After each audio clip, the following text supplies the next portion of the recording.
You know, we often talk about the law as if it's this grand, unyielding force, almost like gravity itself. Right. Yeah, exactly. Like it's just inevitable. Something inevitable and, well, universally understood. But if you're like me, you've probably also had moments where it just feels like a complete mystery. Oh, definitely. Full of strange jargon and traditions that just leave you scratching your head. Mm-hmm. Our professor, Kitty Calavita, in her Invitation to Law and Society, she captures this perfectly with a couple of really great Oh, anecdotes. please. Yeah, she shares that her lawyer friend regularly asks her, "What exactly do you people do?" Right. The confusion even from within the legal world. Exactly. And then there's the taxi driver at a Lawn Society Association meeting who, upon hearing what she was in town for, turned around with this real urgency and asked, "When is the best time to plant a lawn?" Which is not quite what they study, I imagine. Not quite. It's just clear that for many of us, law is something we bump into daily, but what actually drives it, what really shapes it behind the scenes, Mhm. that often remains a puzzle. Totally. So whether you've always found the world of law a bit perplexing, or maybe you thought you knew exactly what it was all about, well, get ready to have your assumptions deliciously challenged. That's right. For this deep dive, our mission is really to pull back the curtain on how we typically perceive law. Okay. We're going to challenge those common assumptions and reveal law's surprisingly human, interwoven, and incredibly dynamic nature. Sounds good. Our insights today are drawn from two really insightful sources. We've got excerpts from Kitty Calavita's Invitation to Law and Society, an introduction to the study of real law, and also M. Ethan Katch's Taking Sides, Legal Issues. Right. Ultimately, we're aiming to understand real law. So not just the rules written in books, but the living, breathing forces that shape it, and in turn, how it profoundly shapes us every single day. Okay, let's unpack this then. Let's do it. So let's begin with that initial confusion you mentioned. Most of us have a pretty good idea of what a lawyer does in court, maybe, or what a criminologist studies. Right, those are more defined roles, kind of. But law and society, as an academic field, that's where I, for one, started scratching my head when diving into this material. What exactly is this incredibly interdisciplinary territory Calavita is mapping out? It's a great question. And Calavita herself, she drew inspiration from Peter Berger's Invitation to Sociology, precisely because this field aims to map out a territory that kind of resists easy categorization. Okay. It's an incredibly broad and interdisciplinary field. You've got minds from sociology, history, political science, anthropology, psychology, economics. Wow, quite the mix. Yeah, and even lawyers and criminologists themselves get involved. So Yeah. this rich diversity is both its biggest strength and sometimes its biggest challenge, given all the different perspectives and academic languages involved. That diversity sounds like a crucible for some really fascinating insights, though. Definitely. But it also makes me wonder, if the field is so broad and interdisciplinary, what does that reveal about our ingrained perceptions of law itself? Why is it so hard for people to grasp that law isn't just, one thing? Well, what's fascinating here is that this wide range of perspectives is precisely what's needed to truly understand law in all its complexity. Right. It helps us avoid those narrow, siloed viewpoints. If you only look at law from inside a courtroom, you miss so much of its true origins and effects. Okay, that makes sense. And the difficulty in grasping this field often stems from a deeply ingrained, almost idealized view of law that most of us hold. Ah, okay, so that's a perfect springboard into what Calavita calls law with a capital L. Exactly. We often perceive law as this abstract, almost sacred principle, something inevitable, black and white, unchangeable. I love her example of the bumper sticker she saw on a pickup truck. Obey gravity. It's the law. Right, as if it's a natural law, just there. Yeah, it's meant to underscore law's undeniable natural force as if it exists independently of us. And that perception goes deep. Think about the reverence many people feel during jury service, Oh, absolutely. even if you witness the very human shortcomings of individual jurors. Right. Their biases, their tiredness, whatever. There's still this underlying sense that law itself resides somewhere beyond the failings of its human participants. It's almost as if the abstract ideal can't be tarnished. Exactly. By the messy reality playing out in front of them. Yeah, the human element. So it sounds almost like people, and perhaps even the legal system itself, are trying to make law into this pure science, completely independent of human messiness. That's a good way to put it. But then, as you mentioned earlier, we have figures like Oliver Wendell Holmes Jr. declaring way back in 1881 that the life of the law has not been logic, it has been experience. Yeah, That really challenges the idea of a purely internal, self-contained system. it absolutely does. And even in many law schools, the traditional jurisprudential view, meaning, approaching law from an internal legal logic perspective, Right? it often presents law as a coherent set of principles and rules operating with an internal logic, almost like a machine. The umpire idea. Precisely. Chief Justice John Roberts articulated this perfectly at his Senate confirmation hearing in 2005 when he famously said, "Judges are like umpires. Umpires don't make the rules, they apply them." Right, I remember that. This suggests a purely logical, almost mechanical application of law. But Holmes's quote forces us to ask, what if it's not just logic, but the lived experience of humanity that truly shapes the law? And this is where the material truly began to challenge my thinking, because law and society seems to completely upend that traditional view, doesn't it? It really does. It basically says, forget the umpire analogy, because all law is a social product, and the abstract ideal is itself an artifact of society. Boom, right there. This isn't just looking inside the box of legal logic, it's examining the influence on law forces outside the box. That's a huge revelation. It's a critical distinction. If we take free speech rights as an example, Sure. a traditional jurisprudential view might simply catalog First Amendment judicial decisions, trace their logical evolution through case law. Standard legal analysis. Right. But a law and society scholar, like David Carey's, would take a completely different approach. Carey's, writing back in 1998, would probe its historical origins. So, looking behind the cases. Exactly. Revealing that our modern concept of free speech isn't some divine, abstract truth that just sprang fully formed from the First Amendment. She had to come from somewhere. Instead, it was a product of intense political activism in the early 20th century, especially by labor unions, and it's been alternately expanded and retrenched by political pressure and ideological climates ever since. Wow. So what you're saying is that the law isn't just discovered or applied, it's actively created and recreated by societal forces. Precisely. And even our perception of it as this grand objective ideal is itself a product of that social shaping. That really reframes it, doesn't it? It does. The broader law and society point here is that law, far from being this closed logical system, is tightly interconnected with society. Right. And even our enduring myths about it have profound socio-political effects. Those myths can lend authority, but they can also obscure its human origins. And this interconnectedness means law is far more pervasive than we often imagine. Oh, much more. Law is everywhere, not just in Supreme Court pronouncements and congressional statutes. Think about it.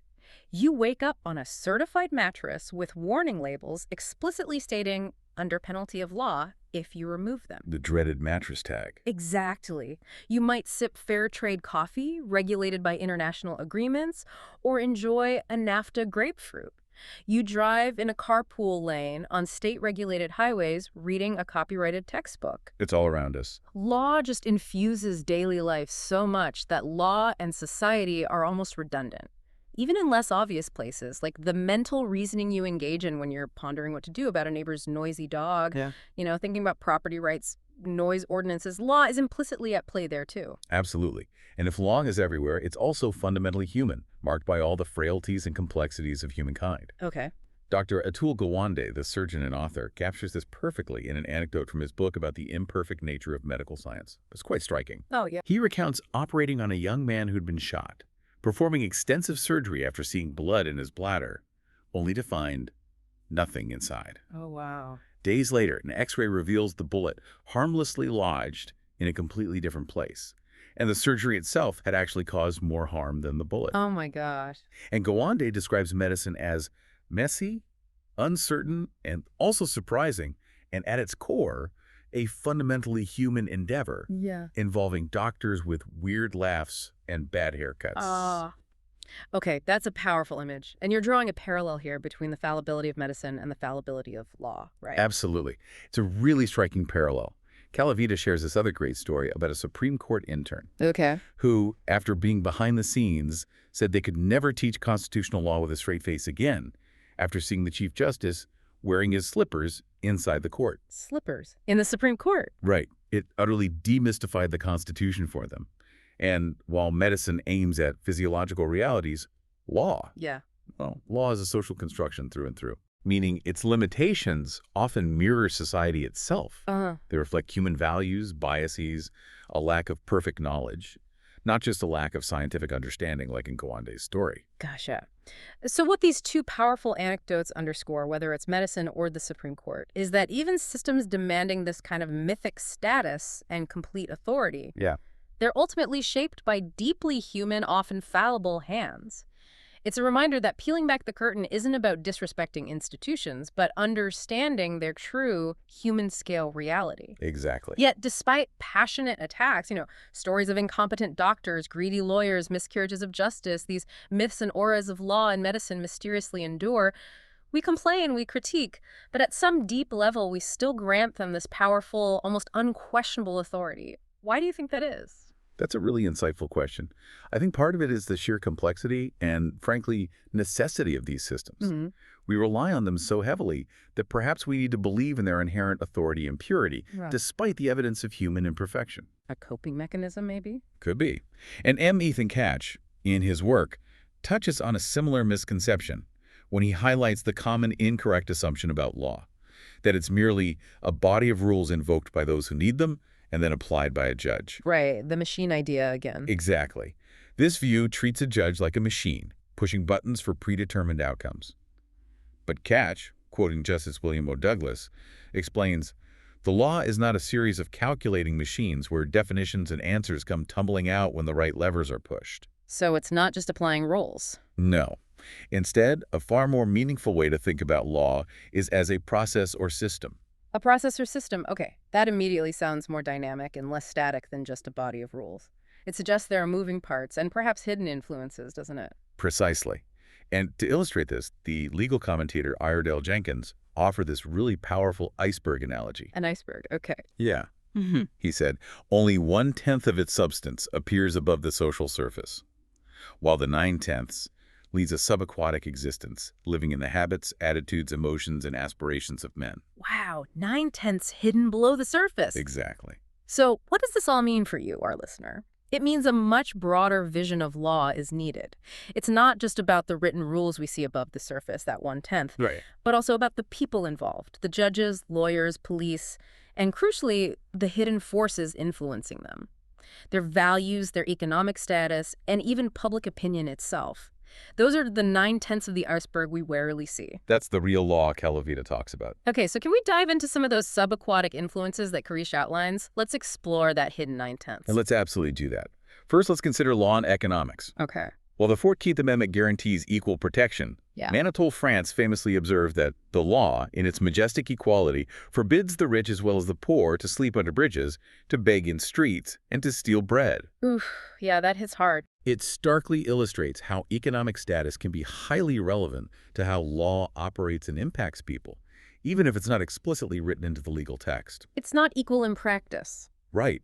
Think about the debate over music file sharing, for example. Is the law truly about incentivizing individual creators?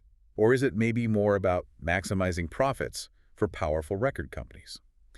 Economics undeniably shapes legal outcomes and enforcement.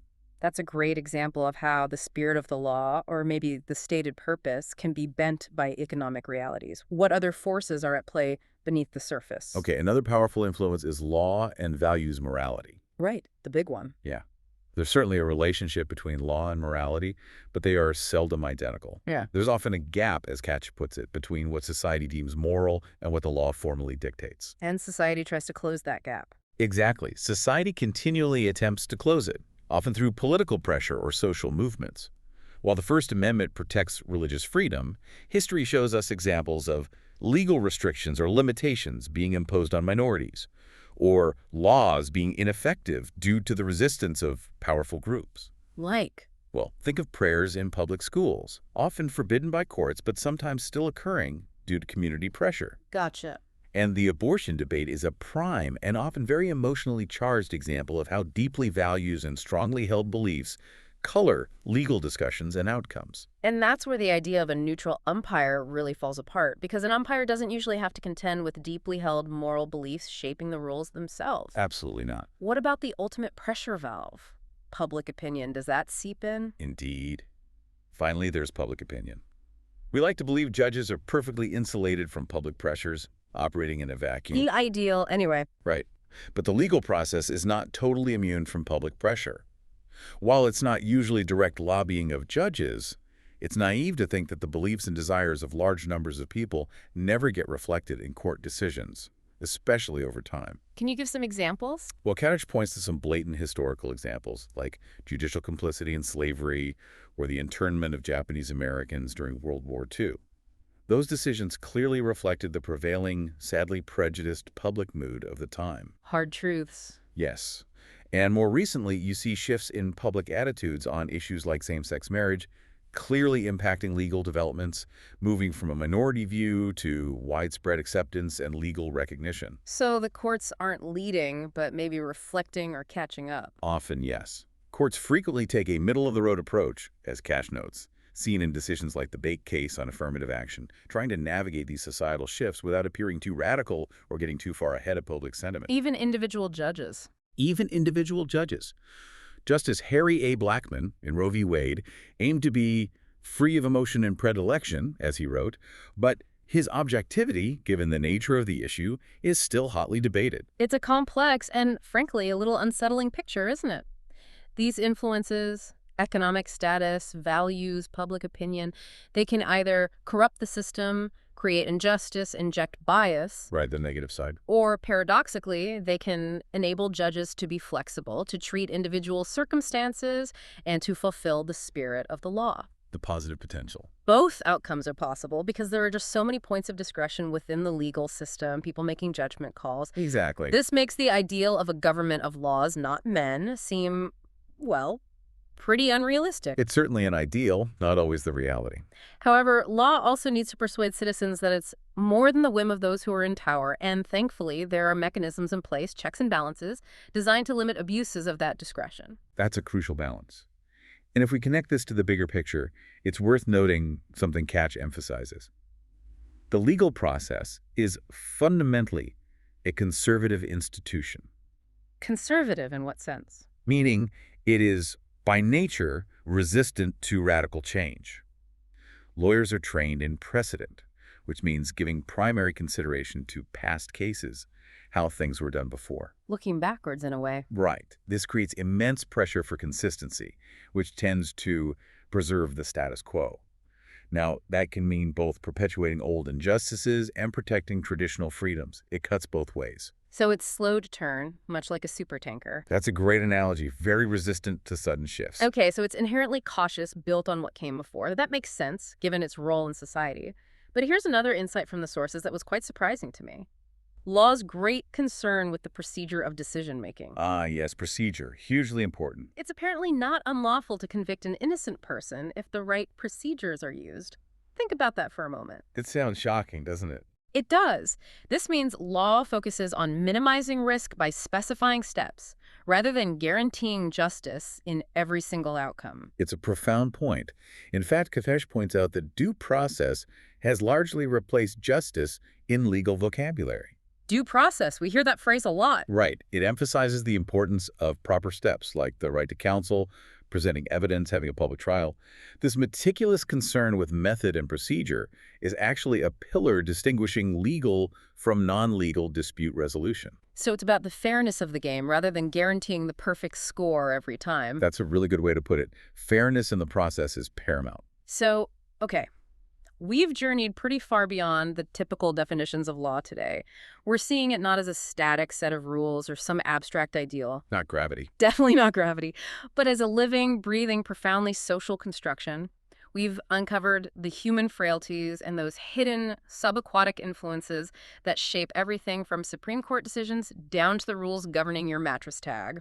Making it far more dynamic and, well, less monolithic than it often appears. It's less like gravity and more like a massive, constantly evolving ecosystem. That's a great image. And if we connect this to the bigger picture, Cash's preface reminds us that the study of law, like history, economics, and metaphysics, it simply enriches the mind. Broadens your perspective. Exactly.